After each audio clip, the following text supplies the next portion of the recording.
Hi, and welcome back to Baker Rangers Movie Talk. This is a place where we talk about movies we love, maybe even some obscure movies that we haven't seen before. It's been a while since we've had another episode, so we're bringing it back for season two, I guess. I'm going to do 10 episodes per season. Today, we are talking a. It's kind of an older movie, 1984's The Last Starfighter. And I'm here with my guest from TikTok, Instagram. He's got his own podcast, his own things going on. It is Willy, who is Cosplaydude637. How you doing today? Hey, thanks for having me. Well, thanks for coming on. Thank you for actually introducing this movie to me. You brought this to my attention, and it's kind of been not necessarily on my list of movies to watch, but it's been in on the back burner since I was a kid, but never got around to watching it till now, and I enjoyed my experience.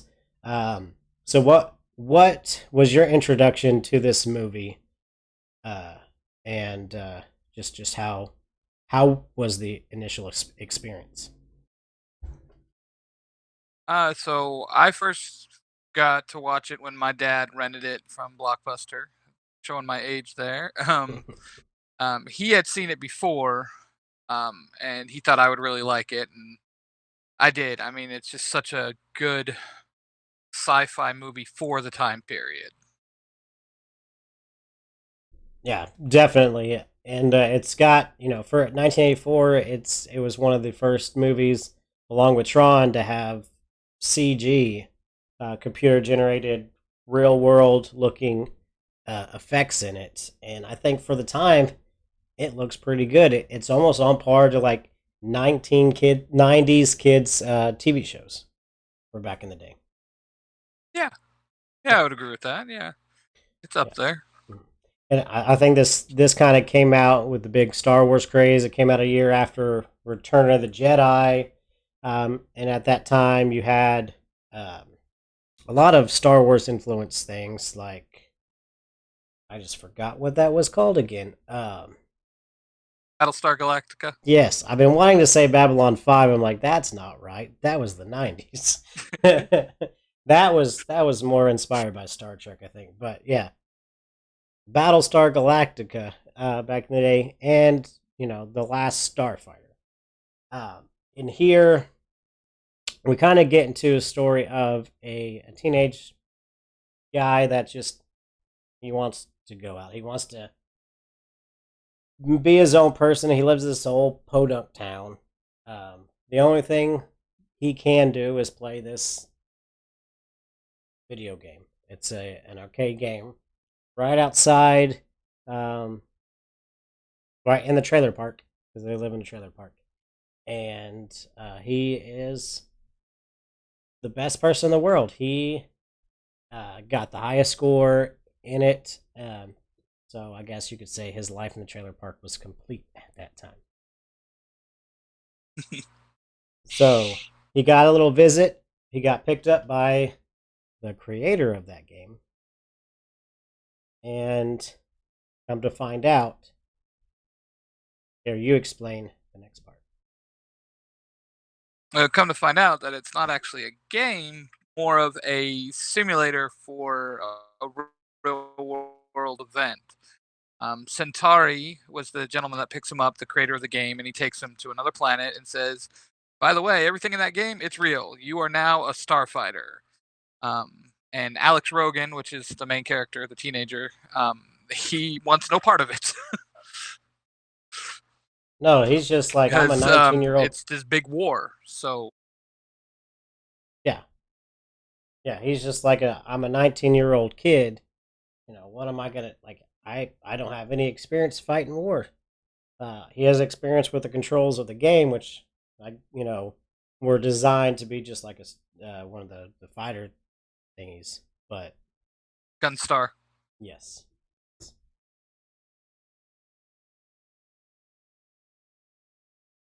and but he does take him up to that spaceship to join the fleet, and he turns it down.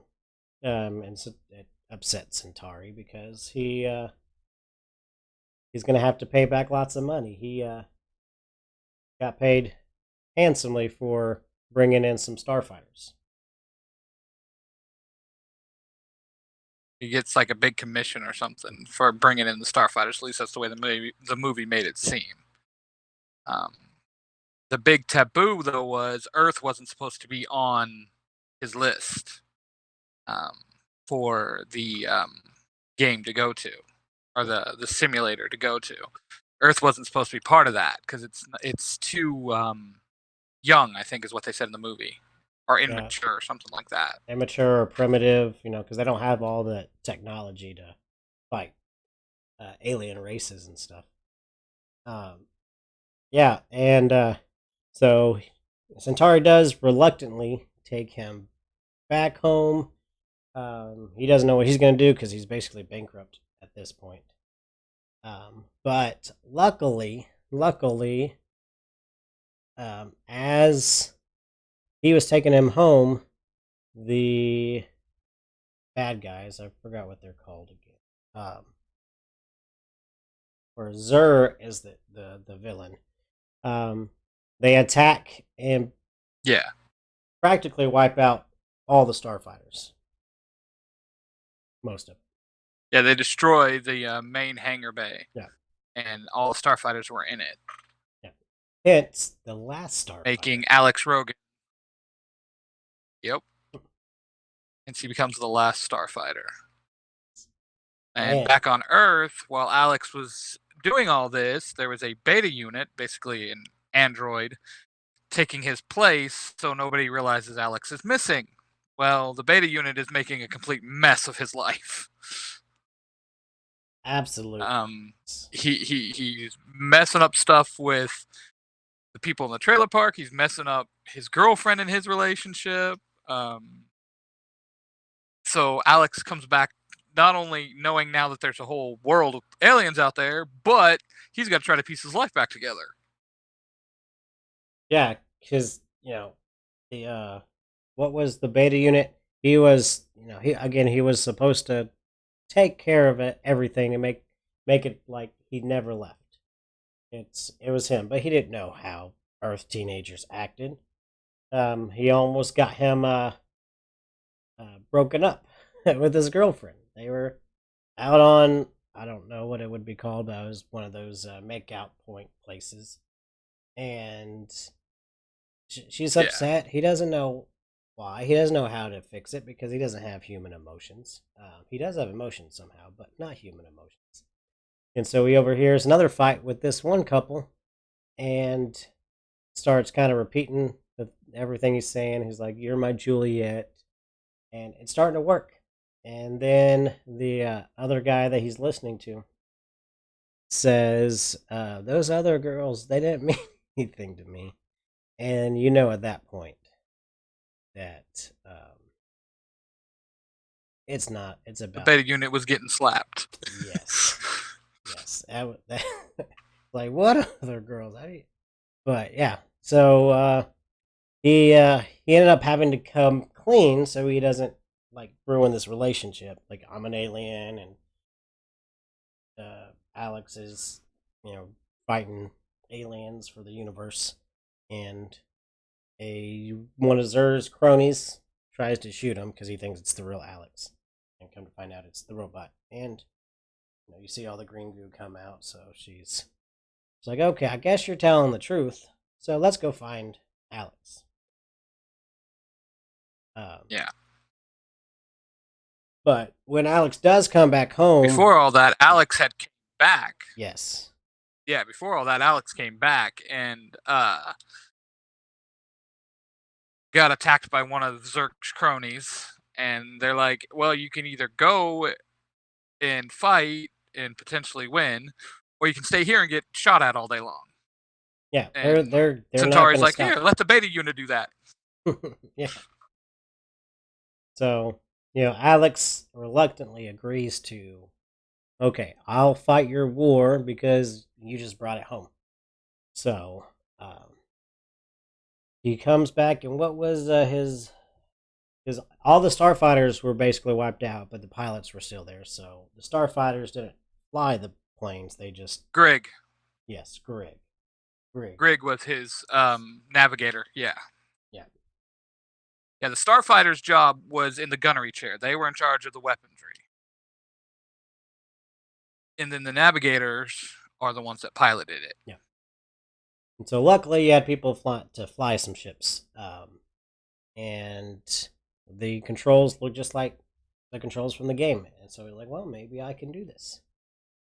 And with rudimentary CG effects, they made that possible. Mm. But it's Yeah, it's a David and Goliath story, to be honest, because at the end, he's fighting to save the day. This lone ship versus a whole army. yeah, with no practice except for just the video game, no real world experience with it, just all VR in a sense.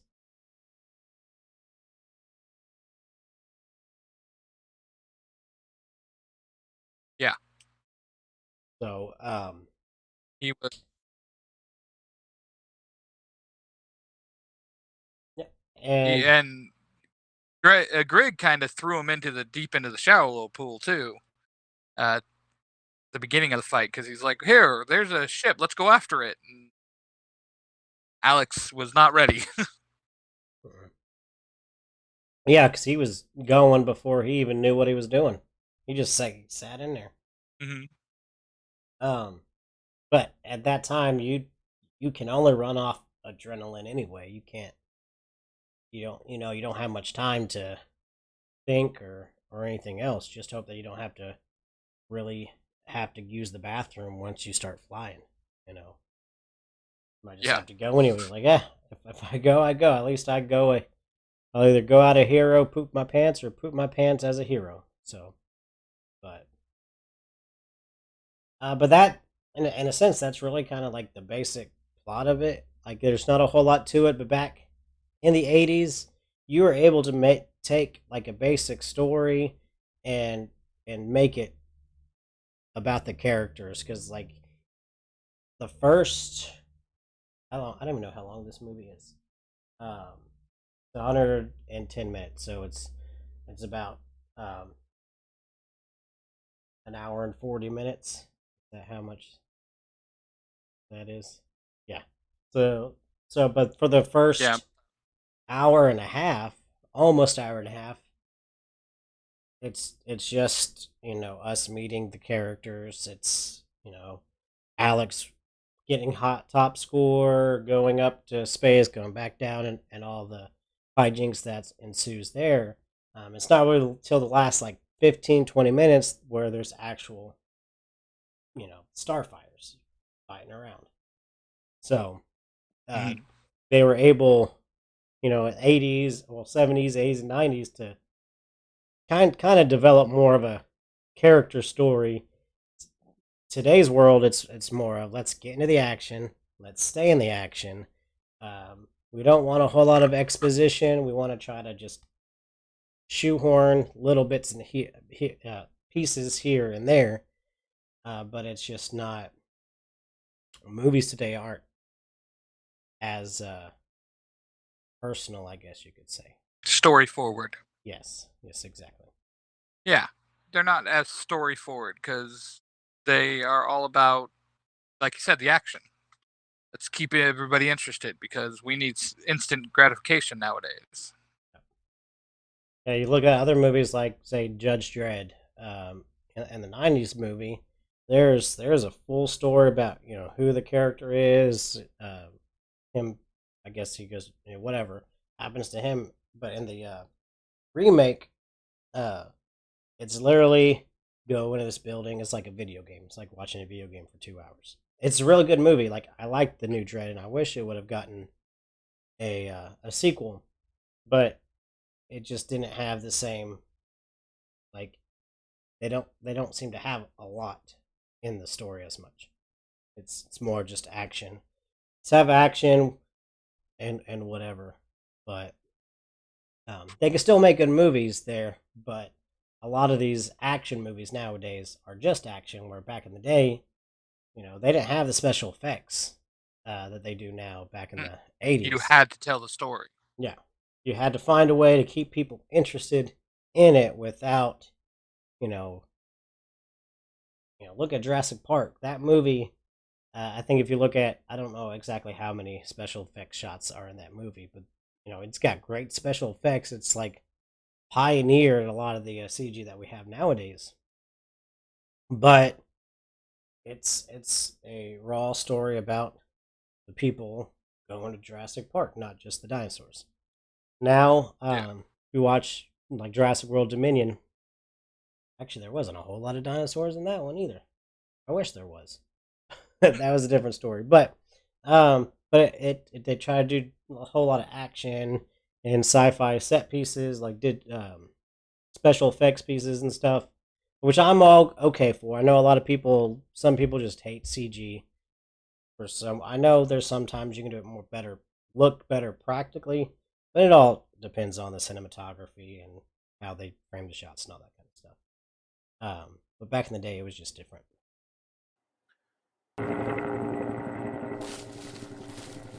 Sarge, we got the order, Sarge. Oh, well, all right. What are they, private? Our list of orders. It looks like we got to follow some new shows, like from the Zero to Hero network. Like the main show, Zero to Hero with Billy and Jam. Numbskulls, stop. The Bakerrangers on YouTube and Facebook. Stop.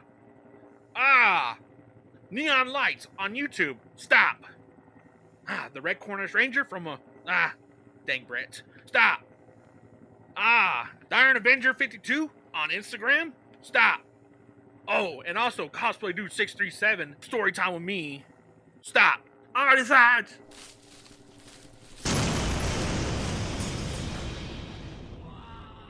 Oh, not the private. Yeah. But Oh, I totally agree with that. Back in the day, we cared more about the story and developing our characters than we did the big bangs. yeah, I mean, look at the progression of Star Trek, for example. Star Trek Next Generation, they were all about story. Yes, there was action in them, especially in like Next Generation, but there's you action in Star developed Trek. more character. Yeah. There was action. Sorry, I'm a Star Wars guy. But yeah, I can see your point on that. But I mean, even looking at Star Wars, look at the original 3. We were more about the story, about Luke, about Leia, about Han. Yeah. And then flash forward to them making the prequels and the aftermath ones. It's more about the fighting and the lightsabers and the ships than it is the actual character development.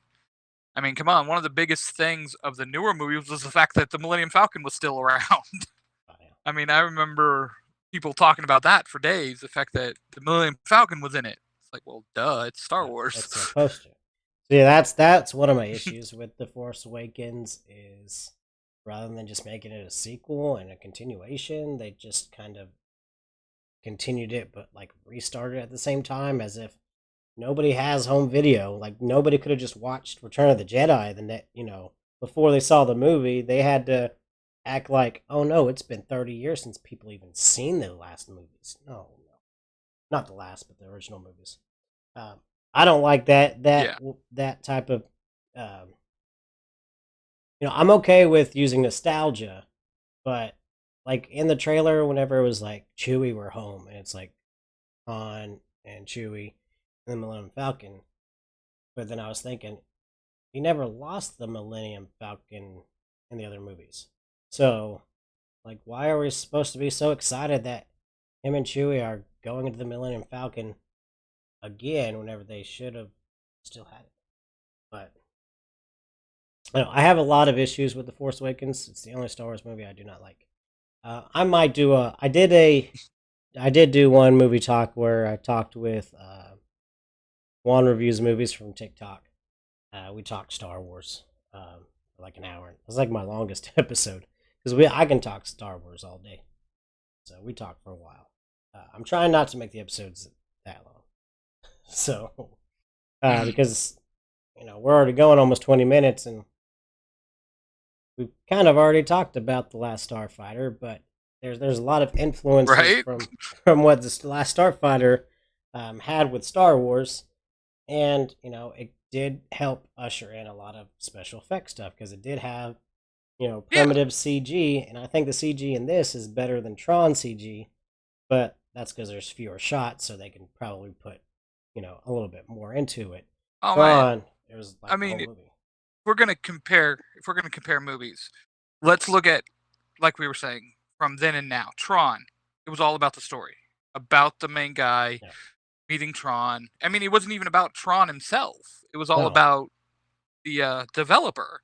no. And then flash forward to Tron Legacies, and yeah, it's all about the action and the Mhm. light cycles and the disc battles. And You're CG losing, de-aging. yeah, and you're losing the characters. Yeah, because I think they were in the video game more in Legacy than they were in the original Tron. Mhm. That's fine for because the Tron Legacy did spin off into a cartoon, I think, on Disney. That works for that. But you There gotta. was like a prequel to it before. There was. The cartoon was a prequel to Tron Okay. Legacy. Yeah, but you gotta kind of have some balance between Yeah. it. It all works for, and I do like Tron. It's a good movie, but the effects are extremely, yeah, they were ahead of their time at the time. But it's yeah. But with the Last Starfighter, Well, something. it's it works better because there wasn't as much. It was just kind of Yeah. when it was needed. Well, something this generation needs to realize too, when they're watching like these movies like The Last Starfighter and Tron, stop comparing them to now, because they're never going to match up. They're never going to come up the grade. No. Remember where they're from. Yeah. Well, The Last Starfighter was an 80s movie. To have CGI like that was advanced. yeah. Well, if you look at a lot of say movies that got sequels years later, like Independence Day, the first Independence Day is one of my favorite movies of all time, and it had a lot of effects in there. It had a lot of practical effects. They did build a lot of models, and the effects. Some of it works for today, some of it doesn't. But it was more about again the human characters. Fast forward to Independence Day Resurgence, probably the worst sequel ever made. I don't understand. I don't even remember it, to be honest. You, I know you I've seen it. I just yeah, don't remember it. you don't want. I've only seen it once, and again, I love Independence Day, and I love Star Wars. I've at least seen Force Awakens like 15, 20 times, even though I don't like that movie, but it's Star Wars. Um, but yeah, Independence Day Resurgence, it was just Roland Emmerich. I think he just forgot. He just wanted to make a disaster movie, and cash in on the success of Independence Day. 20 and some odd years later, but he forgot what the story about Independence Day was. I understand he couldn't get Will Smith didn't want to sign on to it, so they had to do something with his character, but they just forgot the main story. Part of the main story of the first Independence Day is crap, I just forgot his name.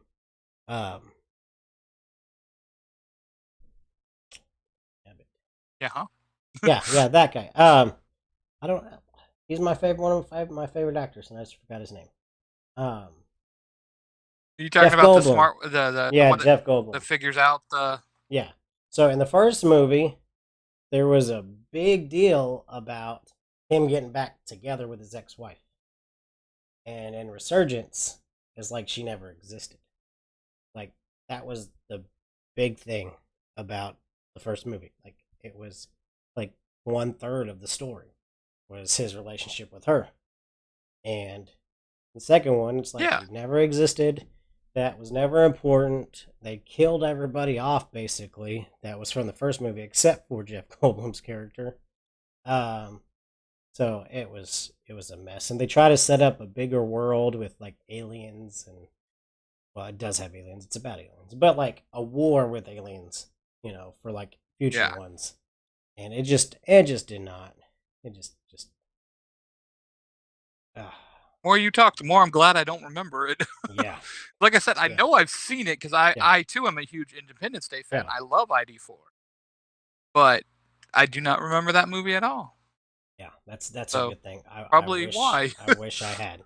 Because even though like Jurassic World Dominion, I don't like as like it's my least favorite Jurassic World movie. I've seen it 2 times. Second time it grew on me a little bit, but it's not the same. Independence Day 2 is like it's way down there. Yeah. It's weird. See, for me, Jurassic Park, I felt like their later movies got to being who can we bring back from the original, but get newer big names for. You know what I mean? Like, oh, I can't think of his name, but he plays Star Lord. Yeah, Chris. There's a lot of Chris's. Chris something. Yeah, but introducing him in because he's become popular because of Guardians of the Galaxy. But we need to still bring back some of the old actors so the old fans are still interested. Yeah. Well, in the first Jurassic World, they only brought back Dr. Wu, who was only in one scene in the first Jurassic Park movie, and they just made a bigger thing with him. But again, I'm okay with nostalgia as long as it works. I don't think it worked well in Dominion, mostly because have you seen Jurassic World Dominion? We're not going to do any spoilers here because it's only been I've not. like a month. I've not seen it All yet. right, so yeah, I don't think they did justice to the original cast as much, or even the new cast. They just like it was like 2 different movies, and they just kind of come together rather than making. Yeah, I've heard you Yeah, talk about this. I think I because watched one of there's your 2 reviews about it stories. or something. There's 2 stories in the movie, and they just kind of somehow just come together. And See, now I don't mind movies if they have multiple stories, as long as they actually mesh. You know what I mean? yeah, but Like they don't. It's they just a lucky coincide at some point. coincidence. They do coincide, but it's just more of like lucky coincidence that it just all able to all happen at the same time for that to come together. But not That just neither. sounds like writer. That Yeah. just sounds like a writer's easy way out.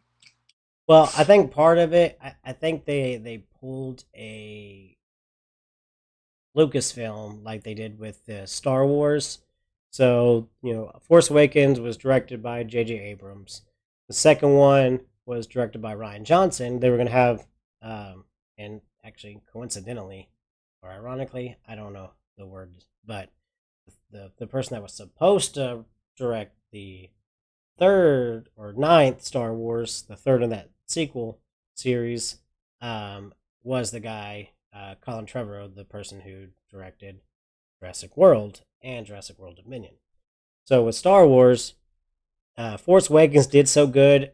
I still don't understand. I don't know why people love it so much, but people can love it. That's okay. It's opinion. Opinions are opinions. That's their belief. Opinions are like booty holes. Everybody's got one. Yep. But then The Last Jedi did not do good at all. People hated it. I didn't like it the first time, but the more I watched, the more I've liked it. It's different with Force Awakens because I've seen it so many times I still don't. That's funny because Return of the Jedi is literally my favorite of the Star Wars series. Or The Last Jedi. I meant Last Jedi. Yeah. Oh, Return of the Jedi. Okay. Oh, yeah, sorry. I might have heard you wrong. No, I may have said it wrong, but yeah, The Last Jedi didn't do very well. That was episode 8. So I think Lucasfilm kind of panicked a little bit, and they didn't like the way Colin Trevorrow was probably going to take the story, because they basically give it to 3 different writers. J.J. Abrams started off the first one, and then they were going to give it to, Rian Johnson and said, okay, take what he's established. And I think Rian Johnson was like me, where he probably didn't like The Force Awakens. So, and you can kind of tell in that movie that it was kind of like the antithesis of what, like, he was turning it upside down. So I think they panicked. They didn't like the way Colin Trevorrow was going to take the movie, so they brought. I literally just said his name, J.J. Abrams, back for the last one, and then people just didn't like it because he tried to reverse what the Last Jedi reversed on some things, not on everything. People think it's the anti Last Jedi. It's not. Like, there's still a lot of things in the Last Jedi that do fit well. I like The Rise of Skywalker. I thought it was fun. It's not a perfect movie. It's not a great movie. But it's just a fun Star Wars movie. It's just one that just shut everything off and enjoy it. But I understand why people didn't like it. But Jurassic World was like the same. Colin Trevorrow did the first Jurassic World. At that time when it came out, it was the highest grossing movie of ever. I don't know why, because I know Jurassic Park is popular, but for some reason it became like one of, or like maybe the top 5 highest grossing movies when it came out. And so they gave it to another director, I forgot his name, to do the Lost Kingdom, which really wasn't that good. And so they panicked and brought Colin Trevorrow back to direct the third one. That might have been their plan, but I wasn't quite sure. And so whenever he did it, a lot of the stuff that was done in the Lost Kingdom, they didn't know how to kind of work it into a sequel, because it did set up like something probably bigger than what they did in Dominion. And so when they made Dominion, I don't think they knew what they wanted to do. There was probably a lot of like back and forth from producers on, we want it to go this way, we want it to go that way, we want it to go this way. So like, you know what, we'll just put it all in a stew, put it together, and see how it comes. Send it out. Yeah. So that's kind of like, it's a hot mess of a movie, but yeah. And you can tell that if you watch it. But anywho, but I don't know. Jurassic Park is also one of my top 5 movies of all time. So.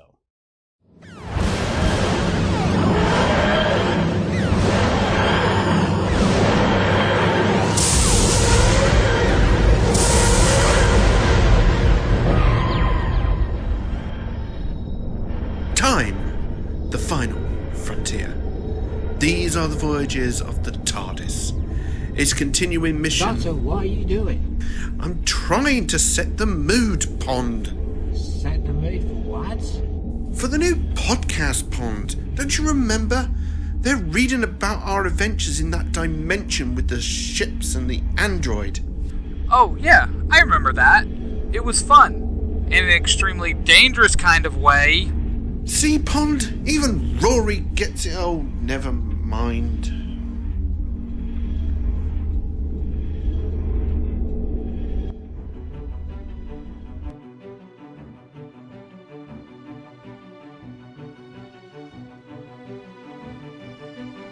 Star Trek, Doctor Who, A Simulation Squared will be an 8-part adventure produced by the Red Cornish Ranger and starring many of the partners and friends of the Zero to Hero network.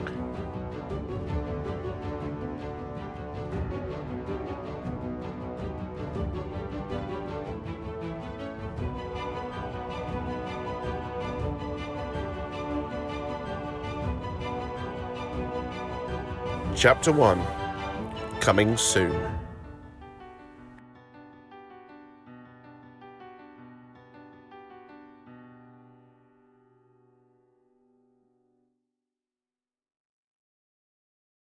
I would put Starfighter up there with one of my top 5 because I enjoyed it.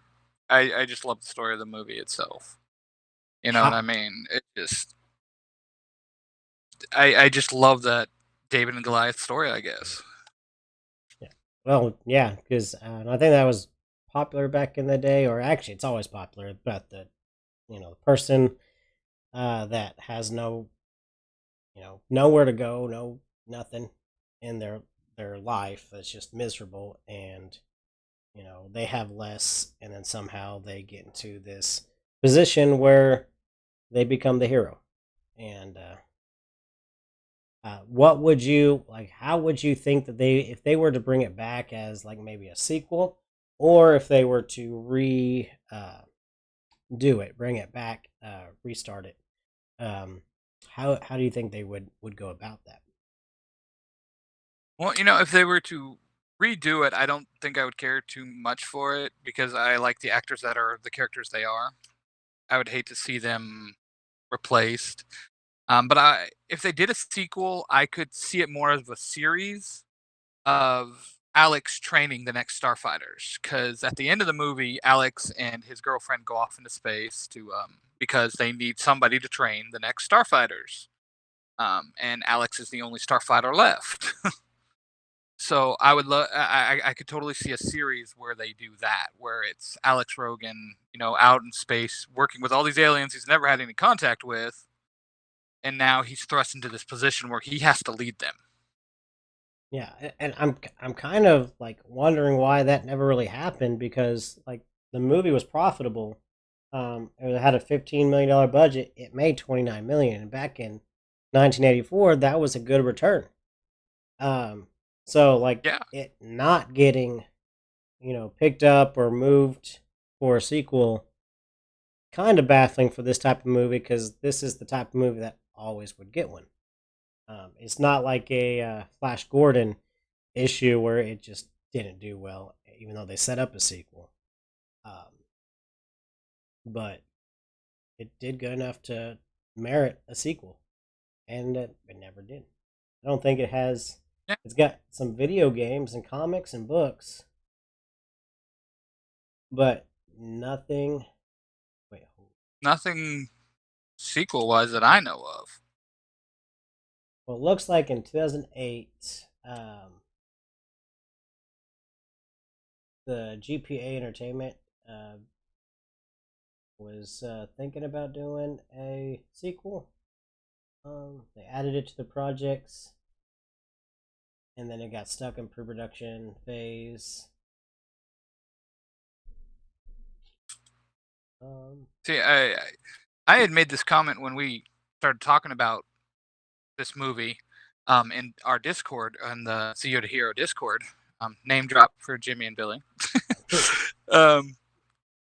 That I would love to see a sequel, and somebody made the comment, well, then it couldn't be called The Last Starfighter anymore. Well, no, it couldn't. You're right, but you could still draw in the Last Starfighter fans. Well, it could be called even the if you next call it like, Starfighter. yeah, or Yeah. Starfighter Academy, Yeah. something along those lines. You Mhm. could still draw those Starfighter fans in because they know what a Starfighter is. Yeah. Or just call it the Starfighters. You can still Yeah. you can make a sequel without the name. Doesn't really technically matter, because how many movies have sequels where there is no actual main name of the movies? Look at their Dirty Harry movies. They weren't called Mhm. Dirty Harry, blah blah blah blah blah. It was just or even James Bond. Those aren't called James Bond. They're just Casino Royale. 007, whatever. Yeah, so you don't have to have a name attached to it for it to be part of the series. So See, Yeah. but I also kind of feel, because you were hinting at why they didn't pick up a Starfighter, I also kind of feel like because it was part of that era where Star Wars and Star Trek were so big, I feel like that the movie could have, because I don't know, don't get me wrong, don't quote me on this, but isn't it kind of rated in the B class movie? Starfighter is. Well, it had a $15 million budget, and as I understand, that's about normal for a big budget sci-fi movie for that time. So it wasn't So even a B class. So Yeah, yeah, so that kind it of throws was my theory out the water. yeah, because I don't think they would have been able to do the CG like it did, because the CG for '84 doesn't really look that bad. Like you can tell that's for now standards, it's bad, but like it was yeah, the movie was just like a normal big action movie or a big sci-fi movie. So, or maybe they just, hey, we spent $15 million on a sequel, we would have to spend 20 million, 30 million. And maybe, sequels don't always get the same return. Back then, they didn't. So, it's not like nowadays where typically sequels make more money than the one before. Back then, it was really the other way around because the lowest grossing Star Wars movie was Empire Strikes Back. And, people will say that that is the best Star Wars movie. Well, it had the worst theatrical run of all the Star Wars because it was at a time where people didn't care for sequels because they thought this next one was just not going to be very good. Mhm. So nowadays we all the watch it time that regardless. The sequel's not as good as the original. Yeah. I mean, you hear it all the time that the sequel's not as good as the original. Well, it's not going to be. Sometimes, well, I do think the Empire Strikes Back is better than New Hope. Terminator 2, in my opinion, is well way beyond the first movie. I love Terminator 2. It's probably in my top 5 favorite movies too. So, like, it can be done, but like it doesn't have to be better, but still be good. If the first one's a masterpiece, A++, you can make an A+ movie and it can still be, or it can still be an A+ movie. You do have to sometimes squash some of your exceptions. I just got brain farted right there again. Expectations. That's the word I was looking for. So sometimes you gotta you yes and no. I did put a TikTok out a little while ago because there was somebody that was upset that Jurassic World Dominion was not getting good reviews, and that and other things, and like this is the 6th movie, it's not supposed to be good, and then my kind of rebutted that saying they spent million dollars or whatever on this movie. You've had almost 30 years of material to develop characters and story. Why would we not expect it to be good? It doesn't have to be as good as the first one, but it can still be good. We are paying the same price for a ticket of any movie we see in theaters. So, but that's the thing that doesn't make sense to me. Like, lower budget movies are the same price tickets as big budget movies. And low quality, horrible movies that they know are going to bomb. Because sometimes these studios know something's going to bomb, but they've already spent the money, so they're just going to do it. Even if it's something that was intended to make a lot of money, and they didn't know until after they already made the movie that, oh, this thing's garbage. But we pay the same price. So why don't... And movies are expensive to watch nowadays. I have an AMC A-list, so it costs me $21 a month. I can watch $3 3 movies a week. So it's affordable for me for going out to see movies as often as I do. But, not everybody has that. Not everybody has an AMC in their area. Cinemark does have their thing that's like $9 a month, but I think you only get like one free movie a month, and then you get discounts or whatever. But they're expensive. You can go see a movie. The matinees now, some of them are like $9, $10. Depending on where you are. Some places they're more than that. Yeah. So if we're paying this much, we should be getting a good product.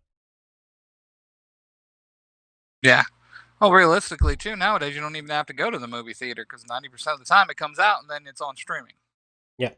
Well, see, in a few weeks, Jurassic World Dominion will be on Peacock. So, a lot of times it depends on the studio. So, I think the only major studio that doesn't really have one of those, like either an app or a licensed deal or something, is Sony. So a lot of times with the Sony stuff, it's not on the streaming services right away or as quick as the other ones are. So if it's a Universal movie like Jurassic World is, it will within a month or so be on Peacock. If it's a Paramount movie, it will eventually be on Paramount Plus. If it's Disney or 20th Century Studios, it will either be on Hulu or Disney Plus. If it's Warner Brothers, it will most likely be on HBO Max. So yeah, so you got streaming services that kind of take some of that, because some of those movies will come out within 2 months of being released onto a streaming service, and sometimes it'll be on the streaming service before it comes out on home video. Yeah, because like I have Vudu, and it's a movie / TV series service that you purchase the movie, No, or you I've can got rent it it. too. So like I can rent, like recently just saw Uncharted, and it's another movie I'd love to talk with you about because I love the games. It was a good movie, in my My opinion. brother, I liked it. My brother was big on the games. He's played all the games, but I enjoyed it. It was a fun But movie. I rented that for like $5, and my whole family got to see it. So Yeah, because when I Disney started mean, doing their streaming, whatever, like well, and Vudu was doing it too, where they would do movie in theaters and you can rent it, but you can rent it like Disney Plus. It was like $30, like when Raya the Last Dragon or Mulan or um, mm, um, Black Widow. You had to pay $30 to see it when it came out in theaters if you wanted to see it at home. yeah. Now, once they'll still do that, but it'll be like $20, like on Vudu or on Amazon or something. Well, I But know. I was shocked by Disney Plus because we went to theaters to see Doctor Strange Into the Multiverse, or Multiverse of Madness, excuse yeah, me. And then like a couple days later, it was on Disney Plus. I was like, well, that was a waste of money. yeah, I think it was a few weeks into the. I saw in theaters too, but I have the AMC A list, so it didn't really cost me any more than. Yeah. I think I seen it twice when it came out in theaters, but yeah. Yeah, like with Disney, sometimes you can just wait like a month and a half, a month, and then see it for the normal monthly price of. I think Disney Plus is like $9 a month or something like that. Yeah. Yeah. I can't remember. My wife does all that stuff. Yeah, I don't have Netflix or HBO Max right now, but I think I have everything else. I need to start cutting some stuff because I really need to start saving money. But Yeah. See, I don't even have regular TV anymore. It's all about the streaming now. yeah, I haven't had cable in 2 years, so sometimes there's ways around it, and sometimes the only reason I would ever really get cable is I'm a big college football fan, so it'd be to watch college football. Yeah. Unfortunately, in my town, we do not get, like, depending on where you live, like an antenna. Well, I've hooked up like 4 antennas to like 3 different TVs, and I've gotten 0 channels. So I can't even watch ABC, CBS, Fox, and NBC. I can't watch any of that. So, but it's okay. It's okay. Yeah. Well, now between TikTok and YouTube and the podcasts and Disney Plus, all that stuff, you don't have time to watch network television anymore. Plus, now network television Really? is on because anything that's on, anything Disney owns will eventually be on Hulu the next day, or on Disney Plus. Everything's got a plus now. You have the AMC, and Yeah, I was gonna say even like CW, man, all Yeah. their superhero shows, you can watch them like the next day yeah, on the app. yeah, and sometimes for free. So Yeah. that's what I liked about. I used to have the CW app, and I'd watch like Whose Line Is It Anyway on it, like the old and new ones. Mm-hmm. Still waiting for something to have the Drew Carey show. That was one of my favorite shows That was a good show. when I was a kid, and in high school. But I still get to see him on TV every day because my residents at work watch Price is Right.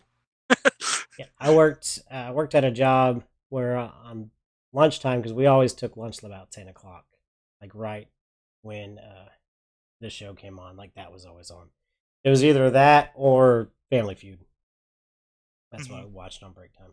So, but anywho, let's go ahead and take this to a close. Thank you again for showing me or bringing this back to my attention, so I could have fun and enjoying this movie. Could you let our viewers and our listeners know what you're up to, what's going on with Cosplaydude637 and everything you are working on? Well, you can find me across the social medias at Cosplaydude637. So Instagram, TikTok, Twitch, the whole 9 yards. It's always going to be Cosplaydude637. My big projects right now are I have Storytime with Cosplaydude637. It's a podcast where I read fan fictions that I've written. I have a couple Power Ranger ones on there, so for all my Ranger fans out there.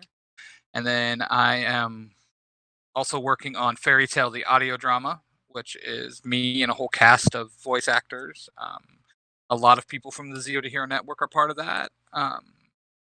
And that is also out on podcasts, so you can check that out. And of course, then I do all my cosplays on TikTok. So TikTok and Instagram, and yeah. So very talented, very busy person. And if you ever need somebody else to do some, I know I haven't always missed the opportunities to volunteer. So if you need some other voices, I can do voices. So sometimes. Well, I'll definitely keep you in mind because episode 3, we got some new characters coming in. Okay. Well, Fairy Tale is based off of the anime/manga. So they're not new characters, but I'll need voices. Characters for you them. haven't done yet. Okay. Well, Yeah. I'm, think of me sometimes whenever you're thinking of some of those characters. Like maybe Ben could do this one. I can go. I definitely will. I can go low. I can't go very high, but if you need a cartoony voice, I got cartoony. But well, the nice thing about my about Fairy Tale too is I don't require people to make like the voices as close as possible. Just use your voice. That's all I care about. Well, I like to make my own voices. That's something my daughter loves. I think for Father's Day she did like a little book, and it's like what each page is like something you like about your dad, and one was like, I like that he does voices. That's very sweet. So, anywho, thank you again for being on the show. This was fun, and I'm hoping to have you again. We might be able to find. No, you did mention. You mentioned Uncharted. Uncharted, yes. Yeah, we might do that one in the near future. My plan is to do 10 episodes for each season. Take 2 months off because it has been a while since we've done a movie talk. I think it's been like a month and a half. And so, trying to do some other things, so I'm not spending as much time on doing these. So, yeah, thank you. We will have you on again. We'll do Uncharted eventually. And let's thank Zio to Hero, Jim and Billy and Jim, however you want to do it, the Sasquatch and the Butcher. The Bulk and Skull of podcasting. Yes. I don't think I'd be doing this if it was for them. They kind of, I definitely wouldn't be. I got on with them. Luckily, I didn't even need a casting call. I just found me on TikTok. But I'm having a blast, and I'm having a blast doing this and more stuff that I'm doing. Which, I do my Into the Nerdiverses. Should be most Friday nights live on TikTok. Not TikTok. Live on Facebook and YouTube. So, look out for that. I'm also working on a few other things. So, thank you again, Willie. And thank you anybody who's been watching or listening. And I have to end with this Power Ranger saying, as Zordon would say, may the power protect you. If you enjoy what you're listening to from the Baker Ranger, Ben, and all his technical why? problems, but What a sometimes genius. they're mine Come on, because man. I mute the site or something, Why is it on fire? Why is it on fire? It shouldn't be on fire. Why is it on I don't fire? know, but you might like Who to don't need to see light it his on other fire? stuff on the Zero to Hero network. Also, catch him on YouTube and Facebook Okay, to see wait. his How weekly do you unplug it, plug Nerdiverses, it back in? and also No, see what else he's ah! coming out with in the near future. I swear to Jeebus!